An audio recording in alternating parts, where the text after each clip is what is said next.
अच्छा जनाब, we were discussing about Planck's quantum theory, ठीक है? And so far we studied that Planck's quantum theory stated that energy is not emitted or absorbed continuously, rather it is emitted or absorbed in a discontinuous manner and in the form of wave packets, right? These wave packets, or simultaneously named as quantum, are associated with a definite amount of energy, right? That energy, in case of what? In case of light, right? In case of light, these quanta of energy were known as photons. Clear? The amount of energy of each quantum of radiation is proportional to the frequency of radiation, and the frequency is the number of waves passing through a point per second. यही definition होती है ना frequency की, या कोई और definition होती है? Frequency is the number of waves passing through a point per second, right? So E equals to h nu, where h is the Planck's constant. And if someone asks that what is h, what is the exact value of h, and how would you define h? Okay, so how would you define h? It is basically a ratio of energy and frequency of a photon. ठीक है, अब वो चाहे red light हो, चाहे blue light हो, चाहे green हो, चाहे येलो हो, ठीक है, उन सबका सेम होगा. ठीक है, h is Planck's constant. ठीक है, h is Planck's constant, which is the ratio of energy and frequency of a photon. Clear? ये बात क्लियर है? अच्छा, फिर हमने एक बात पढ़ी थी that a body can emit or absorb energy in terms of quanta. We all know that. It's nothing new to us. ठीक है, E equals to h nu हो जाएगा, where nu is equal to c upon lambda.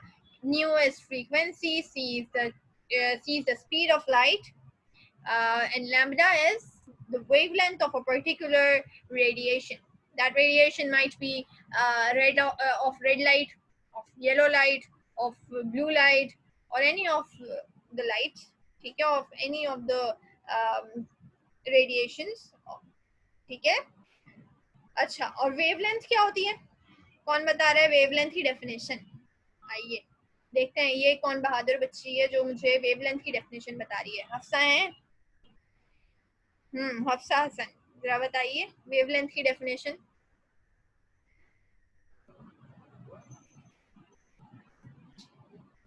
Ji, Maha, Murida, Maheen, Wajiha, anyone speak up. What is the definition of wavelength? Anyone, come on, गलत बताओ, सही बताओ, बताओ तो सही. ऐसे खामोश बैठे हुए मुझे ऐसा लग रहा है कि सब बच्चियां जो है ना वो क्या कहते हैं, और चैट इन्हें क्या कहते हैं, ऑडियो डिसेबल करके भागी हुई है. ऐसा तो नहीं है ना? चलें, लेट मी नो कि I am teaching someone alive. ठीक है, length of wave is called wavelength. And how do you measure the wave of the length of wave? The number of frequency. Wajiha, isn't it a weird definition? अच्छा चले मैं बता देती हूँ. Before you come with some very different and very novel sort of definitions, let me tell you the correct definitions. ठीक है, wavelength is a distance between the two adjacent crests or troughs and is expressed in angstrom, nanometer, picometer, meter, or any of the units of length, of course. ठीक है, c upon mu. अच्छा ठीक है ना, definition तो बताओ. Definition खैर अब मैं बता चुकी हूँ.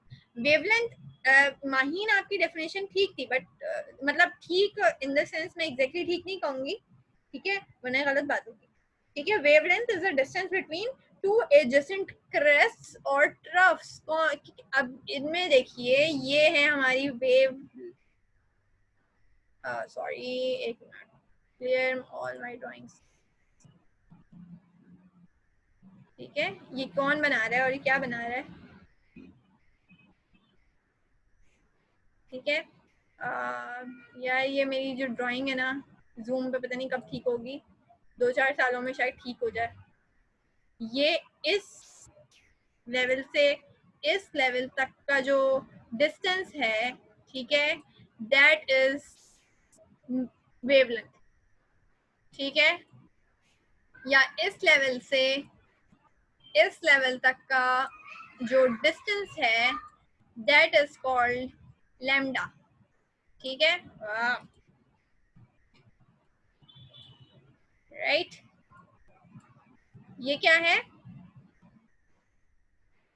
ये क्या चीज हो गई, ये हमने पढ़ ली क्या, वेवलेंथ। अब प्लीज वेवलेंथ की डेफिनेशन कभी मत भूलना, चाहे केमिस्ट्री में पूछें, चाहे फिजिक्स में पूछें, चाहे कहीं भी पूछें, wavelength should be very clear to you.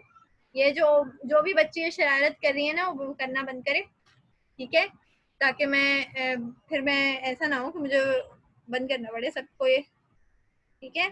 चलो जल्दी से अपनी ये शरारतें मिटाओ, ठीक है। अच्छा जनाब, wavelength is a distance between the two adjacent crests or troughs and is expressed in what is expressed in angstrom, nanometer, picometer, meter or any of the units of length, right? 1 angstrom is equal to, ये भी याद होना चाहिए, MCQ में पूछ लेते हैं, 1 angstrom is equal to, कौन बता रहा है, 10 raised to power minus 10। हाँ 10 raised to power minus 10, ठीक है। 10 raised to power minus 10 क्या, कांस्टेंट बता दिया, यूनिट तो बताएं। मीटर, मीटर, सही, metre, 10 raised to power minus 10 metre, very good Maheen, ठीक है। 10 raised to power minus 10 meter is equal to 1 angstrom and 1 nanometer is equal to exponent minus 9 meter. 1 picometer is equal to 1 exponent minus 12 meter. When we speak about micrometer, then micro is equal to exponent minus 6 meters, ठीक है। तो these are the very simple things, ठीक है। और इसी तरह अगर wave number पूछा जाए तो वेव नंबर को क्या डिफाइन करोगे, ये सारी वैसे रिसेंटली पढ़ी हुई बातें हैं, सेकेंड ईयर की फिजिक्स में पढ़ी हैं, उससे पहले मैट्रिक की फिजिक्स में पढ़ी हैं, ठीक है। वेव नंबर क्या होता है, कौन बता रहा है, wave number is the number of waves per unit length and is reciprocal to wavelength, ठीक है। Wave number is the number of waves per unit length and is reciprocal to wavelength. Basically, reciprocal to wavelength is 1 upon lambda. ठीक है, number of waves per unit length, ठीक है, number of waves per unit length is wave number, ठीक है। जबकि wavelength को हम क्या कह रहे थे, wavelength is the length between the crest the crest or the two adjacent crests or two adjacent troughs of any wave, ठीक है। ये number of waves per unit length is called क्या था, वेव नंबर, जिसको आप new बार कहते हैं, new के ऊपर बार लगा के कहते हो ना, दिस इज वेव नंबर, ठीक है। This is frequency, this is lambda, this new bar is equal to reciprocal of wavelength 1 upon lambda, right? Clear है ये, कोई कंफ्यूजन तो नहीं है ना, बहुत ये बेसिक कंसेप्ट है बेटा, ठीक है, इन्हें अच्छा करना बहुत इंपॉर्टेंट है।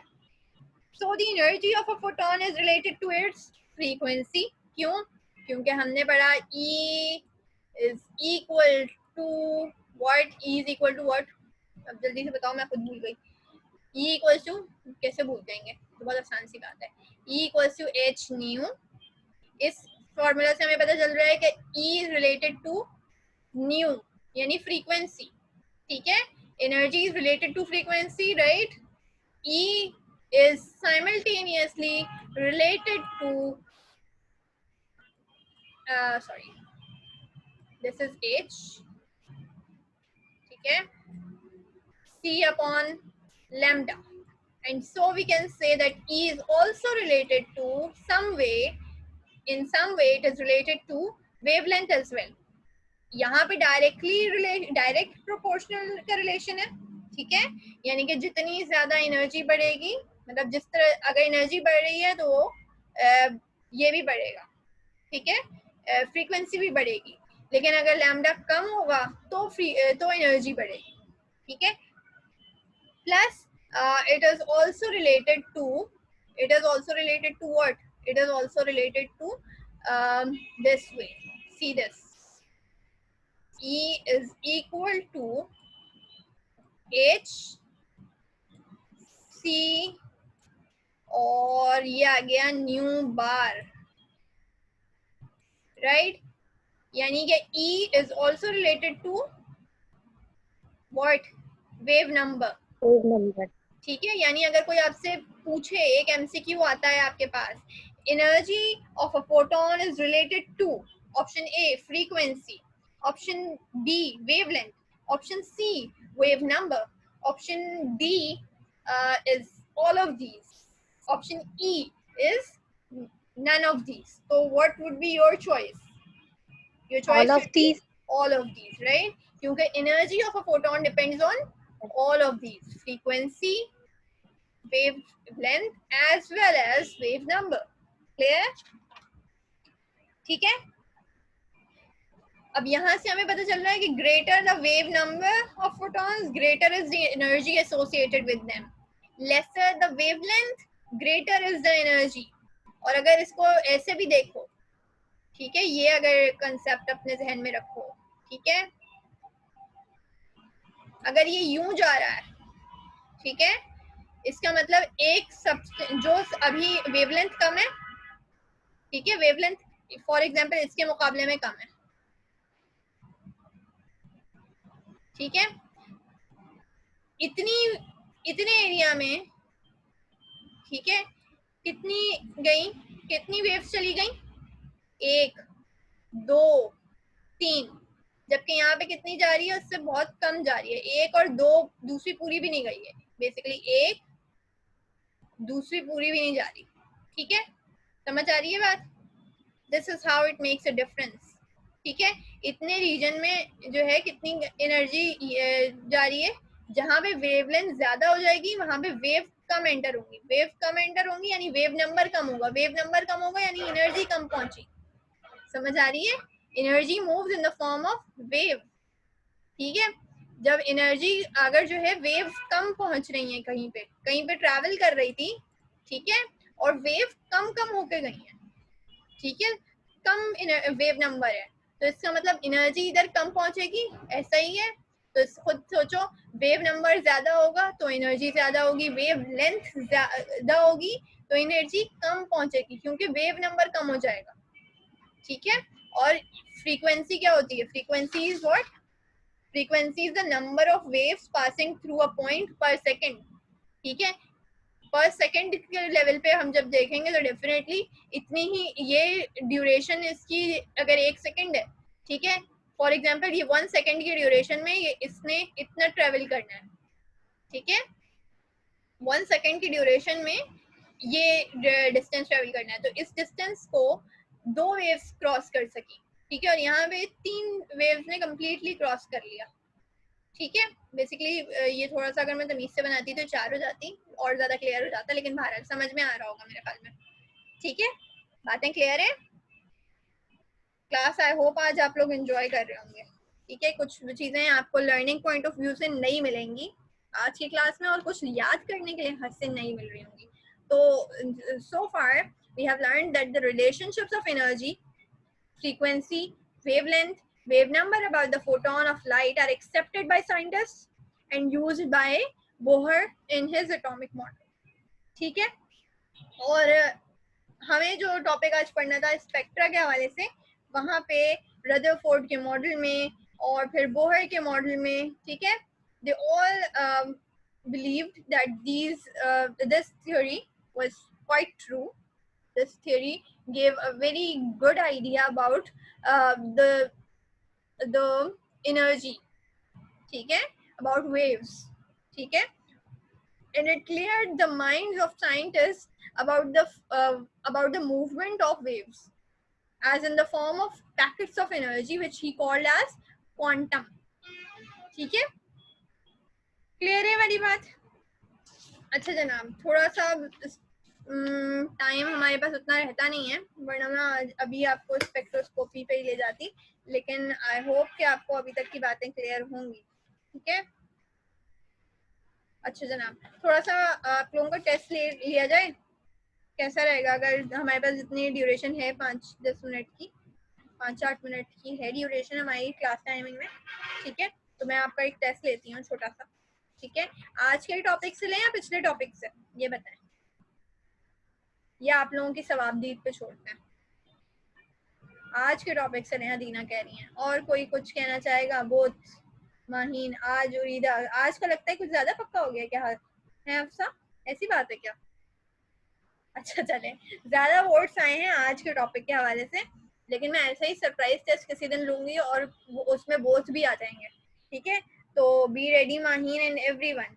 ठीक है, अच्छा जनाब, जल्दी से बताइए कि हमने पढ़ा था, हमने क्या पढ़ा था? हमने पढ़ा था कि इलेक्ट्रॉन, ठीक है, इलेक्ट्रॉन जो है उसकी नेमिंग के बारे में कुछ पढ़ा था। ठीक है, who actually named the particles, who actually named electrons? कौन बता रहा है? जल्दी से सारे बच्चे चैट बॉक्स में आ जाओ। ठीक है, चैट बॉक्स खोलो और क्वेश्चन सुनते ही शाबाश शाबाश, वेरी गुड। और कोई? स्टोनी ने नेम किया था, वेरी नाइस। अगला क्वेश्चन आप लोगों की तरफ से, ठीक है, आप लोगों के लिए बेसिकली। ठीक है, अच्छा, E by M ratio of electrons, who determined the E by M ratio of electrons?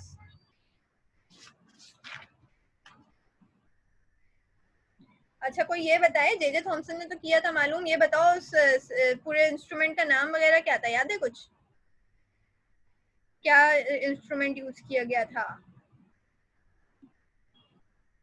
Second year physics, cathode ray tube use की थी। नाइस, ठीक है। अच्छा, अब मुझे बताओ कि measurement of charge on electron किस मेथड के थ्रू जो है वो डिटरमिन की गई थी? खैर, अब ये वाला तो बहुत आसान हो गया, इतनी तफसील में जाके पढ़ा है, आज ही पढ़ा है। हाँ जी, कौन बताया? Millikan's method, very nice. And what was the substance he actually took as electron? वो substance क्या था? Oil drop. Very good. Oil drop was the exact substance which gave the entity of an electron, being a charged oil drop. ठीक है, अच्छा, अब मुझे कोई ये बताए कि चलें पूछते हैं आपसे अभी, मास ऑफ प्रोटॉन इलेक्ट्रॉन के मास के मुकाबले में कितने टाइम्स ग्रेटर होता है? मास ऑफ इलेक्ट्रॉन कितने टाइम्स ग्रेटर होता है इलेक्ट्रॉन के मुकाबले में? बेटा electron, not neutron. 1836, very good Maheen. लगता है माहीन आज जो है खूब खा पी के बैठी हैं। Hafsa, you are very close, 1836 is the exact value.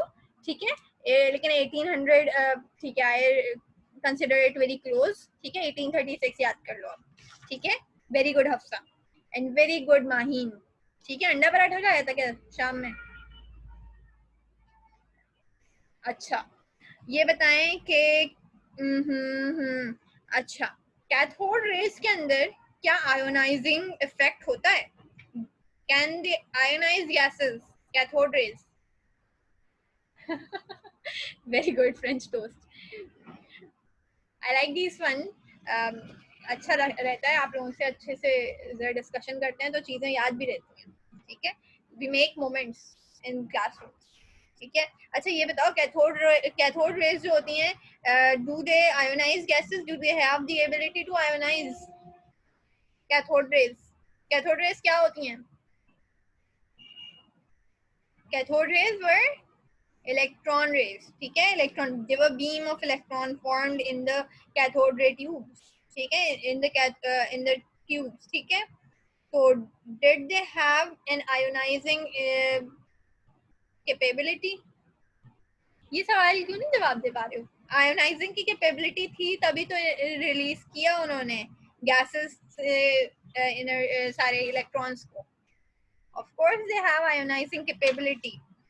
ठीक है, they do have ionizing capability, they do have the ability to enter within the solid.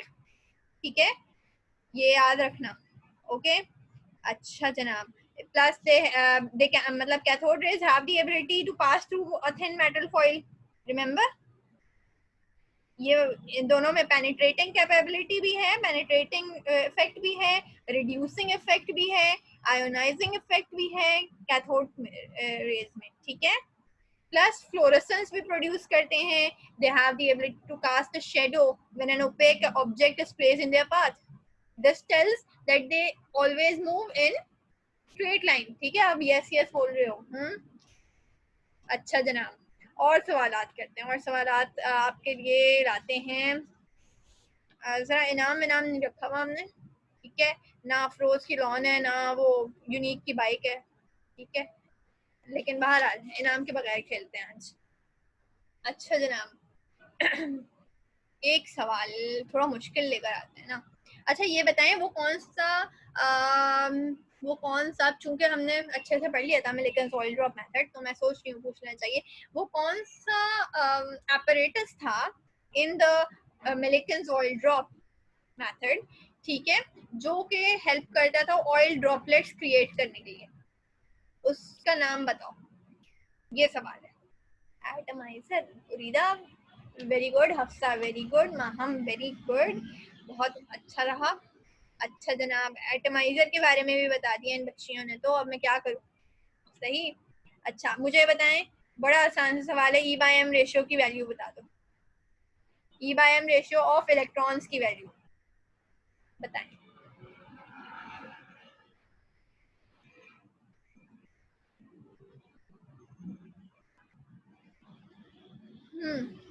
कहाँ गए सारे.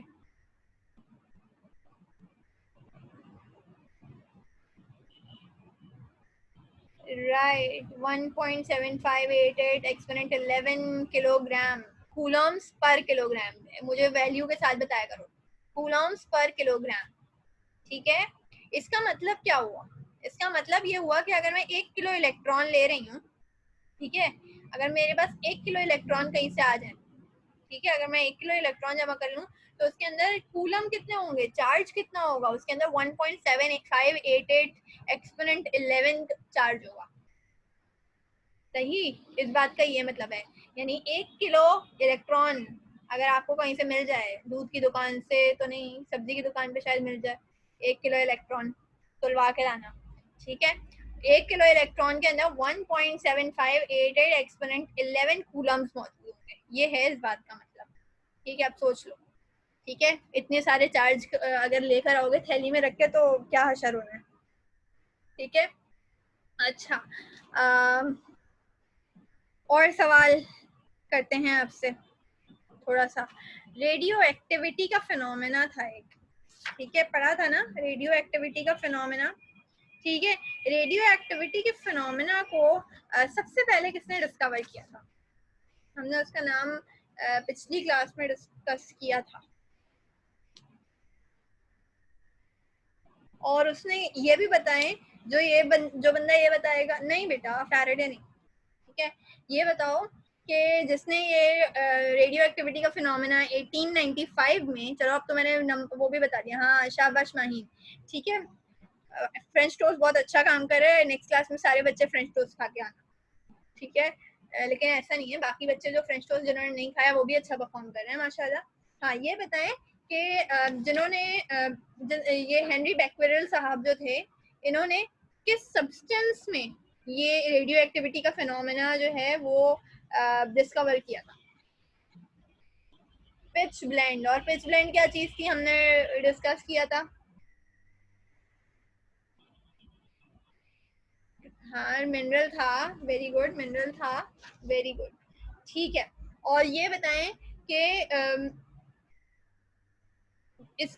इसके अंदर से निकलने, पिच ब्लेंड के अंदर से निकलने वाली रेडिएशन को कौन सा सब्सटेंस अपने अंदर एब्जॉर्ब करने की सलाहियत रखता था. हमने ये भी डिस्कस किया था. Lead. Very good Hafsa, very nice. Radium तो बेटा इटसेल्फ रेडियो एक्टिव है, उसको कैसे रोक लेगा. ठीक है, रेडियम, एक्चुअली रेडियम का जो डिस्कशन था ना वो आया था मैरी क्यूरी और पेरी क्यूरी के हवाले से कि उन्होंने न्यू एलिमेंट दरियाफ्त किया था रेडियम। ठीक है, तो ये आपने याद रखना चाहिए। ठीक है, अब थोड़ा सा हम पूछते हैं आपसे किसके बारे में। अच्छा ये बताएं, अल्फा पार्टिकल्स याद हैं? अल्फा रेज वो क्या होती हैं, उनका किस एलिमेंट से हम उनका रिलेशन बताते हैं, मतलब उनको हम क्या कहते हैं, उनका other, what is the other name for them? Helium nuclei, not exactly helium, जब भी बोलना हीलियम न्यूक्लियाई बोलना। ठीक है, clear? they are helium, they are considered as fast moving helium nuclei। ठीक है, क्योंकि महज इत्तेफाक है कि जितना हीलियम न्यूक्लियस का वेट होता है उतना ही हमें अल्फा रेज का वेट मिल जाता है। ठीक है, अच्छा ये मुझे बताइए कि अल्फा पार्टिकल्स जो होते हैं, do they have the ability to ionize gases?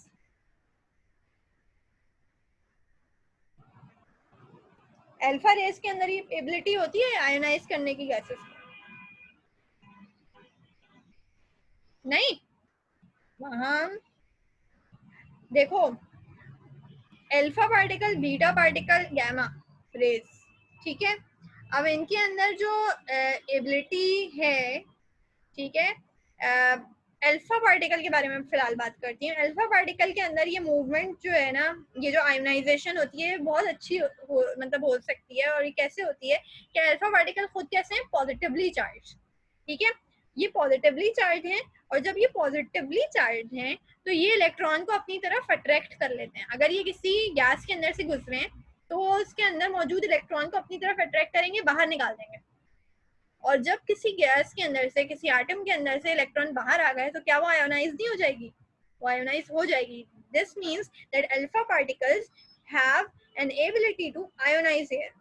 अब जाना सारे बच्चे अपनी सेकेंड ईयर की जो बुक है ना, सेकेंड ईयर के जो चैप्टर में आपको दिया हुआ है रेडिएशन के बारे में, ठीक है, वो उनको पढ़ना और देखना है कि किसमें क्यों, किसमें और क्यों अल्फा बीटा और गामा में से किसके अंदर आयोनाइजेशन एबिलिटी है, किसमें जो है पेनिट्रेटिंग एबिलिटी है, मिस आयोनाइजेशन तो ability of to remove electron, जहाँ तो अल्फा पार्टिकल्स से रिमूवल्स के ही जरिए कर रहे हैं ना, अट्रैक्ट कर देते हैं इलेक्ट्रॉन को।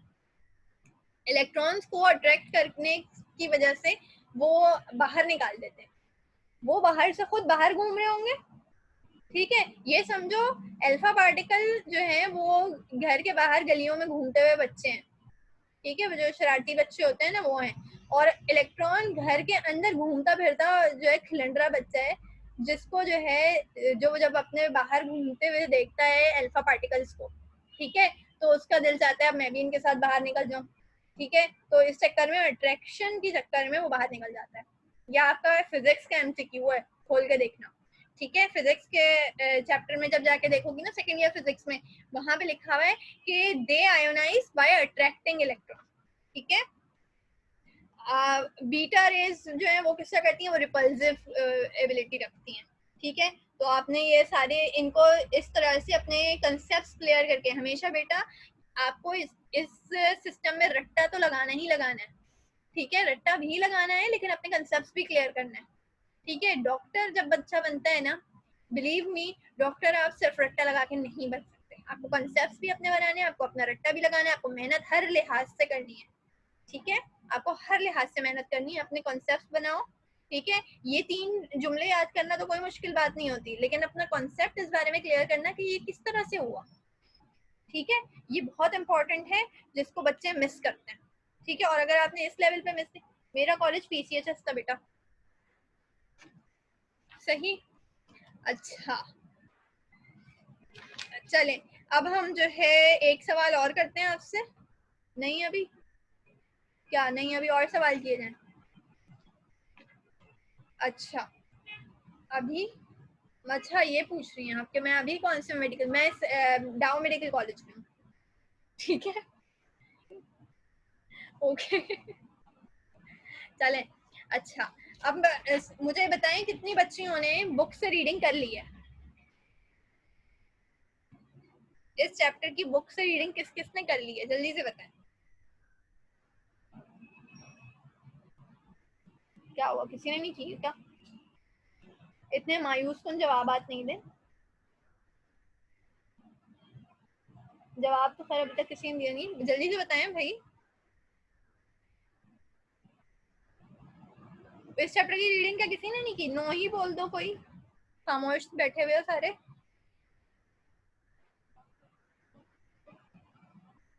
बस इलेक्ट्रॉनिक कॉन्फ़िगरेशन रहती है। अच्छा मैं पूरा चैप्टर नहीं, पूरा चैप्टर नहीं, जहाँ तक मैंने पढ़ा है कम से कम उतना ही बता दो, उतना रीड किया है।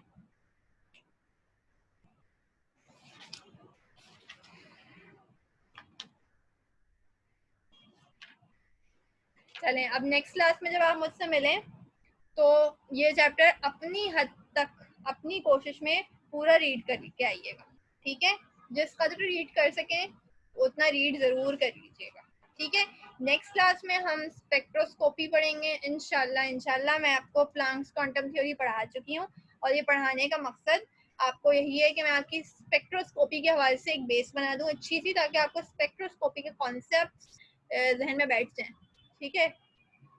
क्लियर है? और अभी तक की जो बातें आई होप आप बच्चियों ने याद कर ली होंगी और अब आपको याद रहेंगी इंशाल्लाह एंड तक। लेकिन वो तब याद रहेंगी जब आप उनको रिकॉल करेंगे, रिवाइज करेंगे और उसको अपने जहन में बिठा लेंगे। जहन में बिठाने के लिए तरीका ये होता है कि आप जो है क्या करें, उसको बार बार रीड करें, बार बार रिकॉल करें, ठीक है? अच्छा ऐसा यूनिट ऑफ रेडियो एक्टिविटी क्या होता है ये बताओ जल्दी से। SI unit of radio activity क्या होता है? It is 1 becquerel। ये मैंने खुद भी नहीं बताया था, ठीक है? 1 becquerel और 1 becquerel is equal to 1 decay per second, ठीक है? 1 becquerel SI unit of radioactivity is becquerel which is equal to decay per second, ठीक है? अब इस नोट पे हम यहाँ पे आज अपनी क्लास एंड करते हैं, ठीक है? और इंशाल्लाह अब आपसे नेक्स्ट क्लास में मिलेंगे। अभी हमारा चैप्टर काफ़ी रहता है, बड़ा लेंथी चैप्टर है। स्पेक्ट्रम रहता है, फिर रदरफोर्ड और बोहर मॉडल रहते हैं, फिर क्वांटम नंबर्स हैं, इलेक्ट्रॉनिक कॉन्फ़िगरेशन वाला टॉपिक है, हाइसेनबर्ग अनसर्टेनिटी प्रिंसिपल है, ठीक है? तो अभी काफ़ी लंबा है ये चैप्टर। बाकी इंशाल्लाह बात होती है आपसे नेक्स्ट क्लास में। दुआओं में याद रखें, एंजॉय योर वीकेंड्स, ठीक है? टेक केयर, अल्लाह हाफिज, ठीक है? नेक्स्ट क्लास में अब आपसे मुलाकात होगी। Any questions right now? कोई सवाल तो नहीं रहता किसी का?